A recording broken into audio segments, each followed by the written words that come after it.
Gori van. There's our van. 2142. Yes, 2142.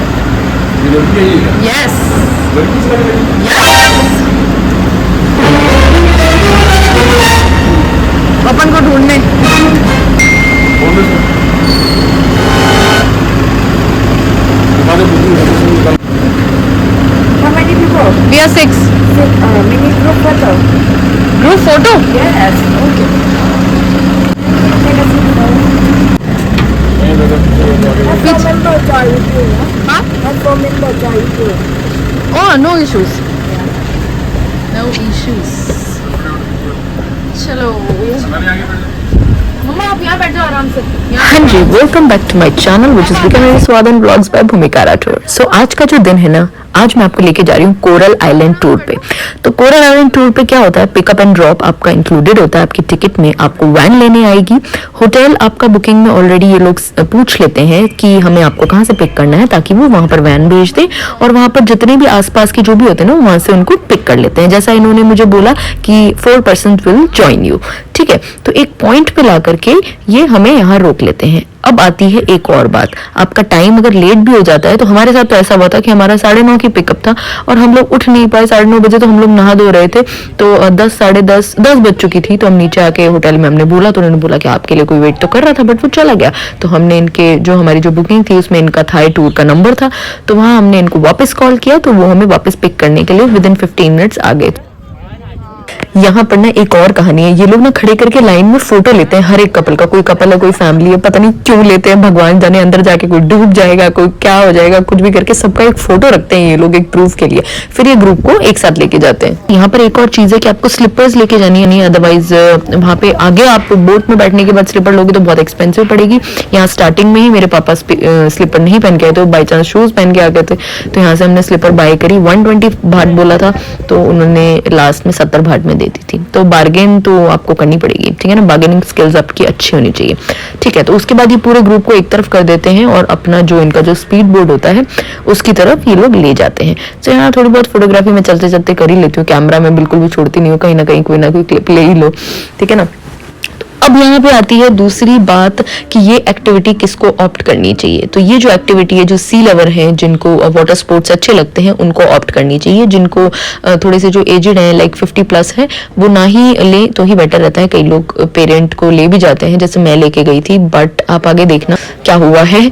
सो यहाँ पर ये भैया जो है बड़ी स्मार्ट बातें करते हैं, बहुत स्मार्ट है बोलने में, इनकी बातें सुनना आप। 6 मेंबर. ओके. ये बच्ची को खड़ा दीजिएगा मेरे को. एज क्या है? She's 6. 6. ये 3 राइड कर पाएगी. ओके. पैरासेलिंग भी कर पाएगी, मेरा बॉडीगार्ड साथ हवा में उड़ेगा. ओके. बट अब तो यू आपने अलाउ करना है. ओके. और वो बच्चा सब कुछ कर सकता है. ओके. एवरीथिंग. उसके साथ भी बॉडीगार्ड उड़ेगा. ओके. अब यहाँ क्या है ना, यहाँ ये आपको ये समझाते हैं कि आप कौन सी एक्टिविटी कर सकते हो, कौन सी नहीं कर सकते। जैसे मेरी चिया के लिए इन्होंने कहा कि पैरासेलिंग कर सकती है, बट बॉडीगार्ड साथ में जाएगा। तो बच्चों के लिए कौन सी है और कौन सी नहीं है, बड़ा तो सारी एक्टिविटी कर ही सकता है। ये आपको थोड़ा सा आपको ज्ञान भी देते हैं कि आप जिंदगी के मजे लेंगे, आप अभी अगर मना कर देंगे तो फिर आप जिंदगी के मजे कभी नहीं ले पाएंगे। दिस एंड दैट सब कुछ सबको समझाते हैं, and that is up to you कि आपको कौन सी एक्टिविटी लेनी है।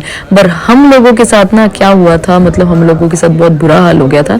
हमारा जो पहला पॉइंट था, सबसे पहले ये लोग पैरासेलिंग के पॉइंट पर आकर के आपको रोकते हैं, और जिन जिन को भी पैरासेलिंग करनी है आप यहाँ से चार्ज अलग से चार्ज होता है, मतलब आपकी टिकट में नहीं होता है, ठीक है ना। तो आप यहाँ से अपना टिकट ले लें और पैसे दे दें और पैरासेलिंग कर लें, ठीक है। ये देखो मेरे सामने एक बंदा आ भी रहा था, बट प्रॉब्लम हमारे साथ क्या हुई थी कि ये स्पीड बोट में लेके जाते हैं पूरी टाइम पे। तो स्पीड बोट से मतलब मुझे भी थोड़ा सा हेडेक का प्रॉब्लम है, पापा को भी है, मम्मा को कुछ नहीं है, मेरे हस्बैंड को कोई दिक्कत नहीं है, बच्चों को दिक्कत नहीं है। पापा और मेरी तबीयत थोड़ी सी डाउन हो गई थी, जी कच्चा होने लग गया था, थोड़ी सी घबराहट होने लग गई थी, क्योंकि स्पीड बोट इतनी बुरी तरीके से चलती है, इतने हाई बम्प्स आते हैं ना उसके ऊपर, जो मतलब बिल्कुल आप अपसेट हो जाते हो, आपका मूड एकदम खराब हो जाता है। अगर किसी को मतलब प्रॉब्लम है तो इन सब चीज़ों से, झूले से स्पेशली अगर मैं समझाऊं तो बेसिक मतलब बहुत ही साधारण सी भाषा में कि जो लोग राइड्स नहीं कर पाते हैं ना, उन लोगों को ये एक्टिविटी बिल्कुल नहीं लेनी चाहिए। तो हमारा तो ये पहला स्टॉप था, यहीं पर आकर के हम रुक गए। पैरासेलिंग हमने नहीं करी, फोटोग्राफी कराई, बातें बातें करी, थोड़ा चिल किया, थोड़ा खाया पिया और बस यहाँ ये देखिए पापा की हालत खराब हो गई थी। पापा तो बैठ गए थे, भैया यहाँ पे एक्स्ट्रा पैसे दो और वापस जाओ। अब पॉइंट ये आता है कि ये वापस नहीं लेके जाएंगे, ये वापस तभी लेके जाएंगे जब पूरी एक्टिविटी खत्म होगी। तो हमारे साथ क्या हुआ था कि भैया तू हमें वापस छोड़ दे। तो इन्होंने क्या किया कि छोड़ेंगे तो मैम ऐसे तो नहीं छोड़ेंगे, आपको एक जने का 200 बाht देना पड़ेगा। मतलब पूरी एक्टिविटी का हमने 7,000 रुपए दिया था और इन लोगों ने क्या किया, हमसे एक जने का 200 बाht यानी एक जने का इन्होंने 500 रुपए हमसे ले लिया। तो हम 6 जने थे, तो अब आप देख लो 3-4 हजार हमारे ऐसे ही चले गए। सिर्फ 2 सेकंड लगे थे हमको वापस ही पहले स्टॉप से अब मेरे मेन स्टॉप पर जाने के लिए। तो सीधा उन्होंने हमको लंच वाले पॉइंट पे ले जा करके छोड़ दिया, वहां से लंच के बाद हमको पिकअप करके और होटल छोड़ दिया। तो ये हमारे साथ बहुत बड़ी चोट हो गई कि हम लोग आगे गए ही नहीं। सो इसीलिए मैं कह रही हूँ, जिन लोगों को झूलों से प्रॉब्लम है, जिन लोगों को सी सिकनेस है, जिन लोगों को स्पीड से प्रॉब्लम है, तो वो बिल्कुल भी एक्टिविटी ऑप्ट ना करें। इससे बेटर ये ऑप्शन है कि ये जो जगह है जहां हमारा होटल था, ये जगह पर ही आप होटल ले और सामने ही सारी एक्टिविटीज होती है। जो पसंद है आपको, कोरल आइलैंड के टूर का पैसा ही नहीं देना पड़ेगा आपको, सिर्फ पैरासेलिंग करनी है तो 500-600 बाht जो भी है लगेंगे और सीधा पैरासेलिंग। तो ये काम पूरी तरीके से चल रही है।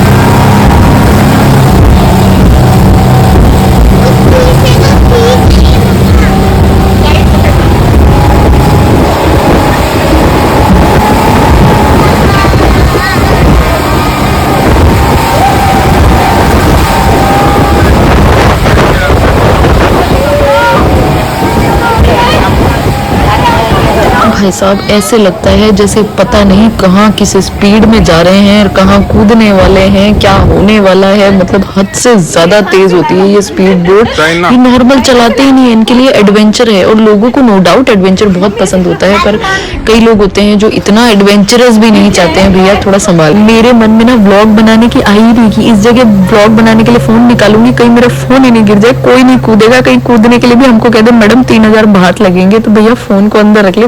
बहुत मुश्किल से दिल पर पत्थर रख के मैंने मेरा फोन निकाल करके रिकॉर्ड किया। और ये जो स्माइल है ना, बहुत ही झूठी स्माइल है। हमारी तबीयत बहुत भयंकर तरीके से डाउन थी और ये आते टाइम की वीडियो है ये, क्योंकि हमको लग रहा था शुक्र है चलो जी हम अपने घर जा रहे हैं वापस। ये जाते टाइम की नहीं है, क्योंकि जाते टाइम तो हम डर गए लिटरली स्पीड देख करके। हम क्या फोन निकाल के ब्लॉग बनाऊंगी मैं।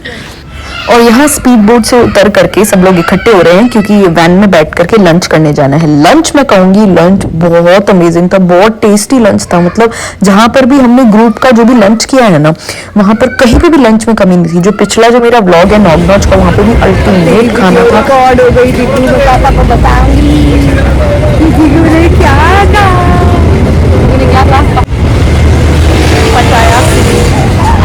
ड्राइवर में आप उससे ये बोलते वेलकम टू पटिया, वेलकम टू पटिया ऐसे। और यहाँ हम इनका वेट कर रहे हैं क्योंकि ये 7-Eleven गए हुए थे। 7-Eleven इंडियंस के लिए बहुत अच्छा ऑप्शन है थाईलैंड में, आपको सारी इंडियन चीज़ें वहाँ मिल जाती है। सो ये आ गए, उसके बाद वैन ने हमको पिक कर लिया और यहाँ जो लंच पॉइंट था यहाँ पर हमें ड्रॉप कर दिया।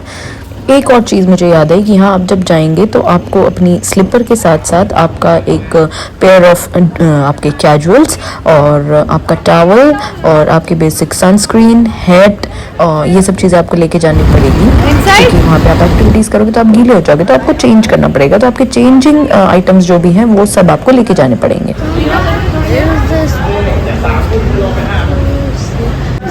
I know, I understand.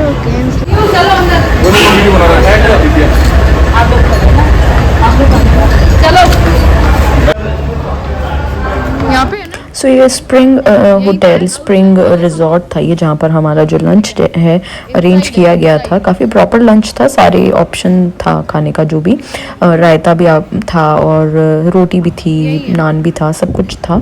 सो काफ़ी प्रॉपर लंच इन्होंने अरेंज किया था और जगह बहुत अच्छी थी। वैसे मैंने जितना देखा है ना, लोग जो भी इस एक्टिविटी के लिए जाते हैं, कोरल की एक्टिविटी के लिए जाते हैं, उनका लंच इतना अच्छा नहीं होता है। तो कोई टेंट वाली जगह, मुंबई मसाला, कई इस तरीके की जगह होता है, बट हमारा प्रॉपर एक रिजॉर्ट में था, एक रेस्टोरेंट में था और काफ़ी अच्छा लंच था। सो सैलड, दाल, पालक पनीर की सब्ज़ी, रायता, और नान, रोटी, चपाती, खीर और सारी चीज़ें थी, मतलब डेजर्ट भी था, तो आपको नमकीन भी चीज़ थी, रायता भी था। यहाँ पर नॉनवेज का सेक्शन था, राइस भी थे और सारा ऑप्शंस था, तो मुझे खाना बहुत अच्छा लगा। इनफैक्ट हमें 2 ऑप्शन भी मिल जाते हैं ना, रोटी सब्जी रायता, तो भी अच्छा हो जाता है। बस बात इतनी सी होती है कि स्वाद अच्छा होना चाहिए। स्वाद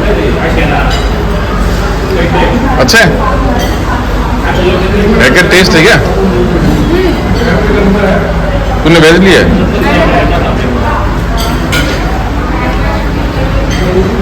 क्या क्या लिया दिखाना। चिकन। अच्छा तूने? मैंने तो आलू पालक, रायता, खीर। रायता खीर, अरे वाह। दीक्षा आपने क्या लिया हुकुम? सेम। आपने वो आप वेजिटेरियन हो गया? आपने चिकन क्यों नहीं लिया? हड्डियाँ आती बहुत गले में। गले में हड्डियाँ आती हैं। ओके। नाम तो कोई बोल सकता नहीं, क्या पता नहीं था। हाँ ये बेटा सही बात है, बीफ आ सकता है। We are eating our food and you have to come here. चलो चलो अभी चलेंगे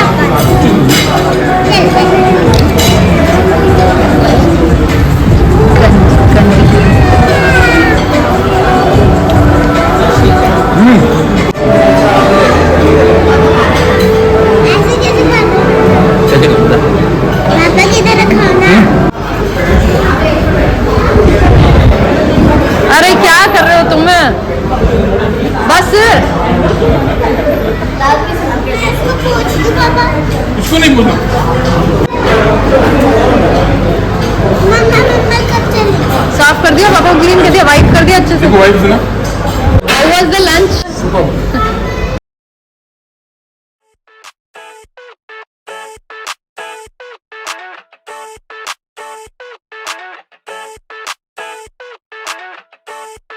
I never thought I'd feel like this.